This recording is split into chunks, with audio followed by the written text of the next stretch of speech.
Satu kemusykilan.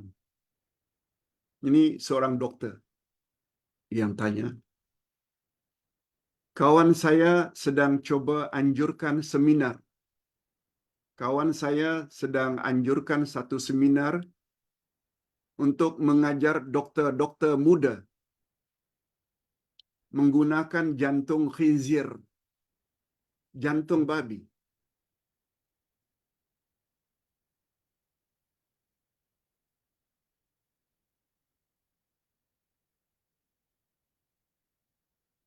Dissection akan dibuat menggunakan jantung khinzir. Apa hukum Muslim membuat dissection jantung khinzir sebagai alat pembelajaran untuk struktur jantung semasa dissection guna sarung tangan getah, glove? Mohon pencerahan Pak Ustaz.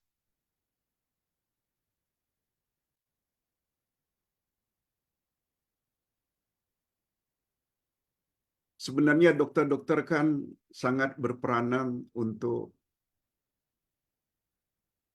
menyelamatkan manusia yang sakit jantung. Cuma sebagai melatih dokter-dokter muda digunakan jantung babi atau khinzir. Walaupun memakai glove, sarung tangan. Bolehkah Pak Ustaz sebagai bahan untuk suatu kajian atau penyelidikan yang barangkali prinsipnya adalah sama dengan jantung manusia, cuma tak digunakan jantung binatang lain, lembu ke, kambing ke, tapi khinzir. Hadirin dan hadirat rahimakumullah, semua kita tahu Rasulullah sallallahu alaihi wasallam, malah Allah Subhanahu wa taala berfirman dalam Al-Qur'an, "Hurrimat 'alaikumul maitatu wad-damu wa lahmul khinzir." Diharamkan ke atas kamu makan bangkai, darah dan daging khinzir. Lahm, daging. Lahmal khinzir. Itu kita tak nafikan. Itu hukum daripada Allah.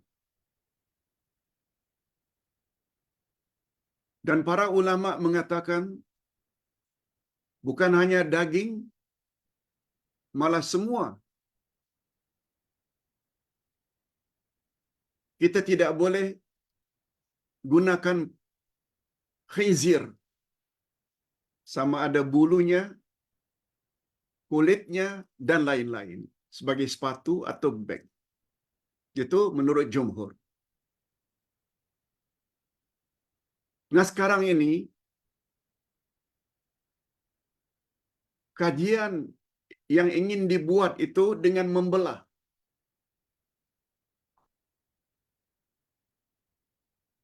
Menjelaskan kepada dokter-dokter muda apa yang patut kita buat terhadap jantung manusia. Hadirin dan hadirat, satu hal yang tak dapat kita nafikan, menurut satu penyelidikan, khinzir ini ada kelebihan tersendiri.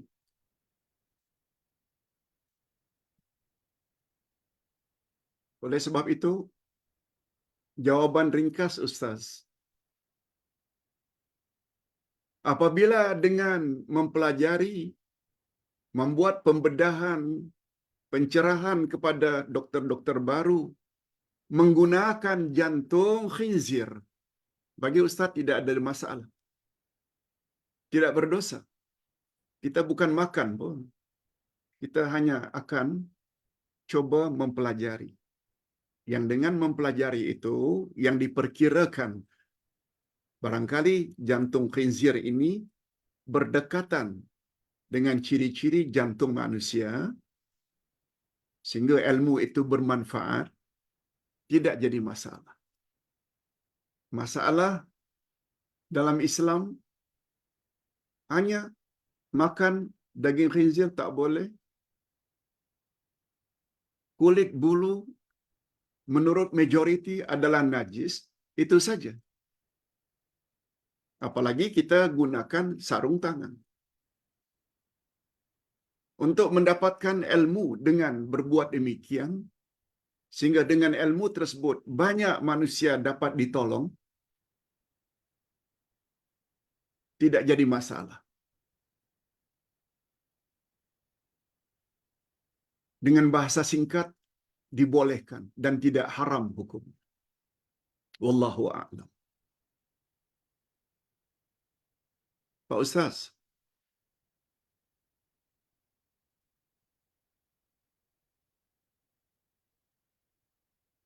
saya hendak tanya, adakah emas yang dipakai perlu dibayar zakat?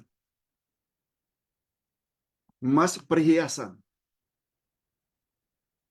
gelang, anting-anting, kalung, perlu tak dikeluarkan zakat? Hadirin dan hadirat, emas pada asalnya wajib dikeluarkan zakat. Bila cukup nisabnya, bila cukup kadarnya, dan haul sampai 1 tahun disimpan. 2,5%. Sekarang yang ditanya ini emas yang dipakai sebagai perhiasan. Jawaban singkatnya, emas yang dipakai seharian atau sekali-sekala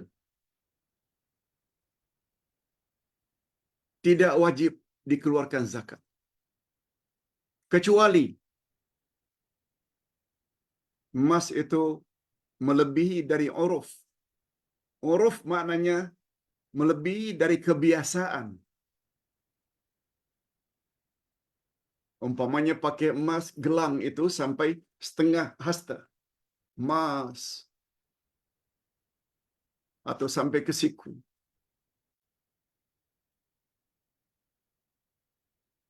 Para ulama setiap negeri di Malaysia sesuai dengan apa yang Ustaz baca berbeza-beza. Yang maknanya lebih itu. Ada yang mengatakan 150 gram ke bawah tak kena. Ada yang mengatakan 100 gram, ada yang mengatakan 200 gram, tiap-tiap negeri berbeza-beza kadarnya. Jadi ringkasnya, apabila perhiasan emas itu dipakai menurut biasa tidak dianggap sebagai keterlaluan, maka hukumnya tidak wajib dikeluarkan zakat. Tapi bila lebih, baru wajib dizakat. Dan Ustaz selalu berpesan dalam bab zakat ini, merujuklah ke jabatan agama negeri masing-masing.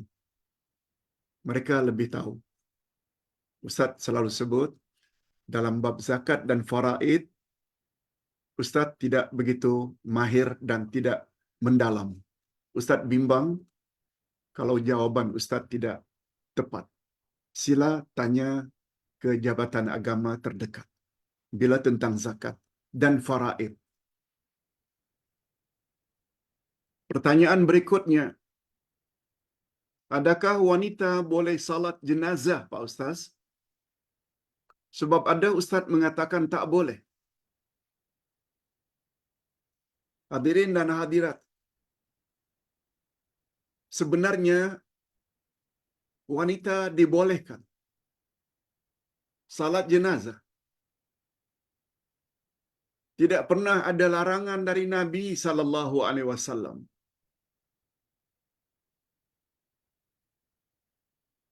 Malah Nabi anjurkan kalau boleh salat jenazah itu dilakukan seramai mungkin. Sebagaimana kita pergi ke Mekah dan Madinah. Bila ada laungan tentang salat jenazah, yang bangun untuk salat jenazah bukan hanya laki-laki, tapi juga wanita. Makin ramai yang salat jenazah, makin baik untuk jenazah. Dan kita pula yang salat jenazah akan dapat fadilat luar biasa.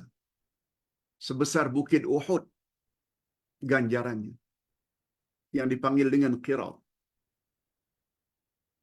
Jadi pandangan yang betul, wanita juga boleh salat jenazah.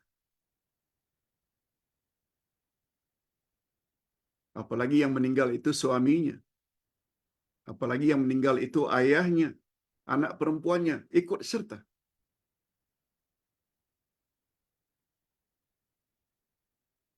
Yang ketiga, saya hendak bertanya tentang salat sunat taubat, Pak Ustaz. Hadirin dan hadirat, salat sunat taubat ini datang dari Nabi SAW dan dia diamalkan oleh Abu Bakar As-Siddiq radhiyallahu anhu. Dalilnya kuat. Sila ingin tahu, baca buku ini. Impunan salat-salat sunat menurut Rasulullah sallallahu alaihi wasallam. Terdapat di dalamnya dalil-dalil adanya salat sunat taubat.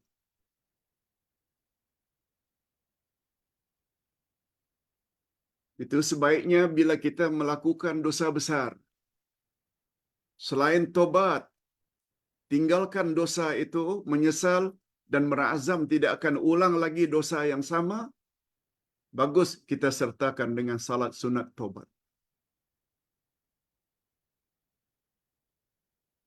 Yang keempat, saya salat duduk, Pak Ustaz, di atas kursi setelah menjalani pembedahan TKR, Total Knee Replacement. Lalu saya salat seperti biasa di atas kursi.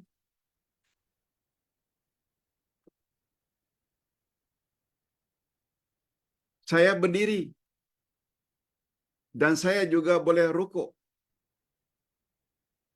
Cuma saya ketika sujud di atas kursi.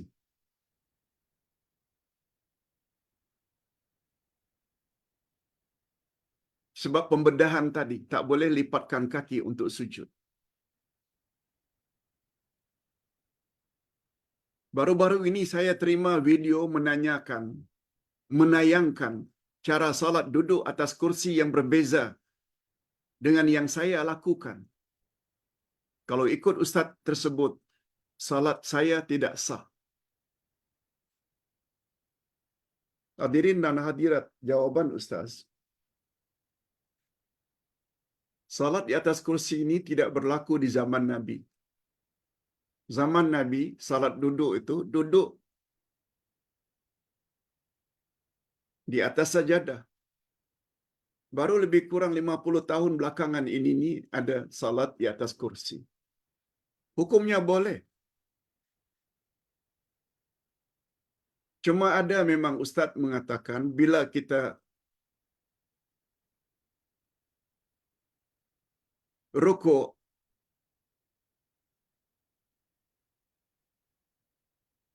seperti biasa, kemudian kita sujud,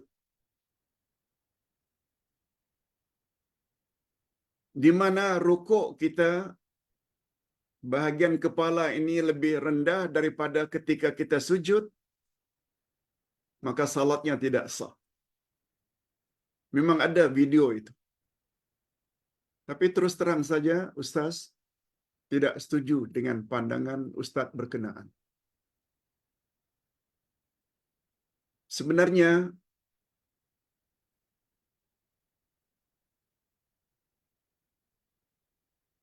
salat orang yang uzur ini, Karena sakit lutut ke atau karena sakit yang lain, berbeza-beza antara seseorang dengan orang yang lain. Apalagi salat di atas kursi ini tidak terdapat di zaman Nabi. Adapun kesimpulannya, apabila rukuk lebih rendah daripada sujud, tidak sah. Ini semua pandangan-pandangan yang ringkasnya menurut Ustaz. Berdasarkan firman Allah ayat 16 surat At-Taghabun, Ittaqullaha mastata'tum. Bertakwalah kamu kepada Allah sesuai dengan kemampuan. La yukallifullahu nafsan illa wus'aha.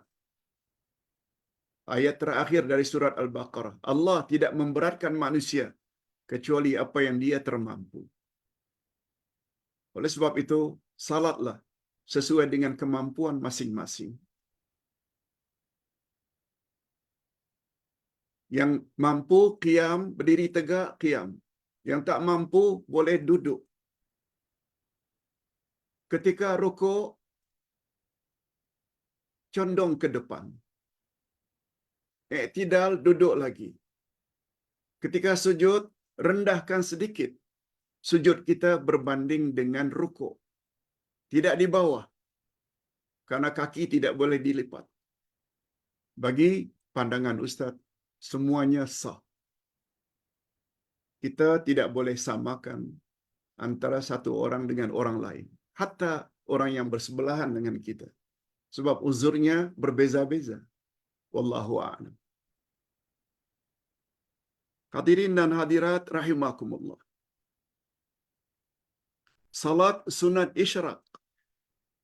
Bolehkah kita lakukan ketika masuk saja waktu syuruk? Atau boleh dilakukan 15 minit selepas syuruk? Hadirin dan hadirat, tentang salat sunat isyraq memang ada. Juga terdapat dalam buku ini. Cuma pendapat yang lebih kuat dalam pandangan Uday, begitu sudah syuruk, maknanya terbit matahari, kita lewatkan sedikit agak 15 minit, baru kita buat salat sunat syuruk. Mengingat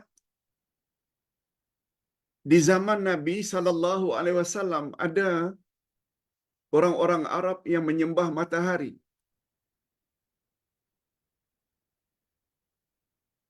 Ketika matahari terbit dan ketika matahari terbenam. Itu sebabnya Nabi Muhammad SAW melarang mereka menyembah matahari. Yaitu ketika syuruk dan ketika ghurub, terbenam. Nah, untuk terhindar daripada itu, lakukanlah salat sunat isyraq ketika matahari agak meninggi sedikit. Walaupun belum sampai duha. Duha lebih kurang setengah jam atau 45 minit setelah syuruk. Syuruk itu sebelum itu. Cuma Ustaz tertarik dengan pandangan seorang ulama dari India. Dalam bukunya, kata beliau, salat sunat isyraq itu sebenarnya adalah salat sunat duha pada awal waktu. Salat sunat duha pada awal waktu, itulah dia sebenarnya salat sunat isyraq. Sebab salat sunat duha yang paling afdal bila matahari agak meninggi. Hadis sahih riwayat Imam Muslim yang dipanggil dengan salat sunat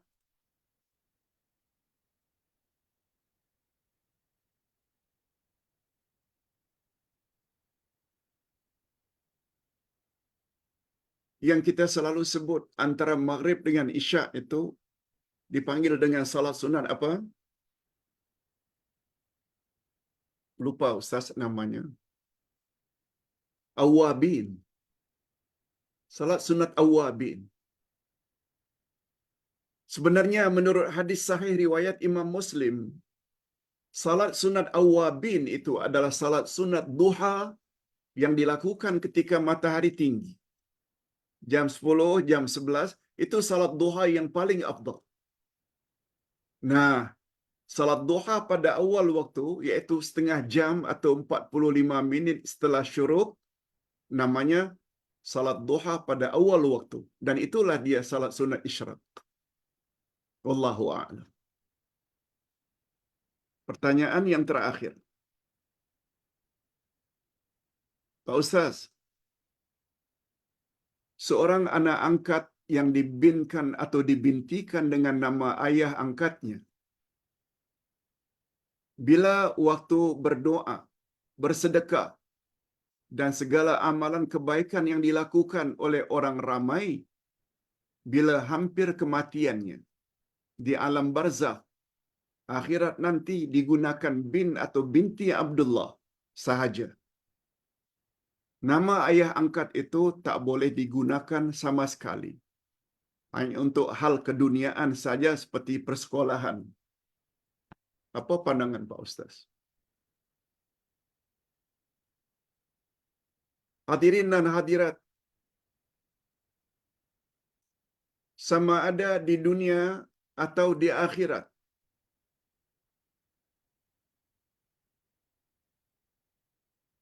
bin seseorang tetap kepada bin bapaknya yang asal. Bukan bapa angkat. Nabi Muhammad sallallahu alaihi wasallam bersabda, "Tud'auna yaumal qiyamah bi asma'ikum wa asma'i abaikum fa ahsinu asma'akum." Pada hari kiamat nanti kamu akan dipanggil dengan menyebut namamu dan nama bapakmu. Oleh sebab itu, berilah nama anakmu dengan nama yang baik. Itu sebabnya pandangan yang mengatakan,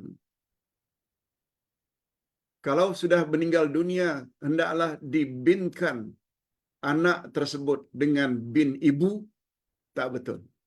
Sebab itu bercanggah dengan hadis Nabi. Di dunia ke, di akhirat ke, tetap nama bapa kamu. Ustaz ulang sekali lagi. Di akhirat nanti kamu akan dipanggil dengan menyebut namamu dan nama bapa kamu, bukan ibu kamu. Tapi dalam masyarakat kita, seperti Abdullah Yasin, Yasin ayah, ibu Fatimah. Di akhirat tidak dipanggil Fatimah. Abdullah bin Fatimah. Abdullah anak laki-laki Fatimah. Sebab itu bercanggah dengan hadis Nabi. Dan Nabi memang melarang seseorang dibinkan kepada bapa angkatnya. Tapi untuk kemudahan persekolahan dan lain-lain, barangkali itu dimaafkan. Tapi sebenarnya bapa angkat itu bukan bapa yang hakiki.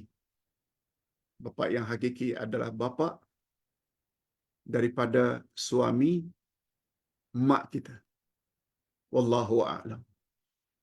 Ini dulu yang dapat Ustaz sampaikan. Mudah-mudahan ada manfaatnya. Agak panjang ceramah kita pada hari ini. Kita jumpa lagi esok insya-Allah. Kita akhiri dengan doa. Alhamdulillahirabbil alamin. Wassalatu wassalamu ala asyrafil anbiya'i wal mursalin wa ala alihi wa sahbihi ajma'in. Rabbana zidna ilman nafi'a wa rizqan thayyiba wa amalan mutaqabbala. Ya Allah, tambahkanlah untuk kami ilmu yang bermanfaat, rezeki yang halal, baik lagi diberkati, dan amal-amal yang diterima. Ya Allah, pada hari ini kami banyak belajar tentang akhlak dalam Islam. Dari segala sudut. Oleh sebab itu, berilah kami akhlak yang mulia, Ya Allah. terutama sekali akhlak kami kepadamu, akhlak kami kepada Rasulmu, akhlak kami kepada ibu bapa kami masing-masing, akhlak kami terhadap saudara mara dan kaum kerabat, serta kawan-kawan. Mudah-mudahan dengan memiliki akhlak yang baik, timbangan amal baik kami akan jadi berat nanti di akhirat, sehingga kami layak memasuki syurga-Mu. Wa sallallahu ala nabiyyina Muhammad wa ala alihi wa sahbihi ajma'in. Subhana rabbika rabbil izzati amma yasifun. Wa salamun alal mursalin. Walhamdulillah rabbil alamin. Subhanakallahumma wa bihamdik. Asyhadu an la ilaha illa anta astaghfiruka wa atubu ilaik. Wassalamualaikum warahmatullahi wabarakatuh.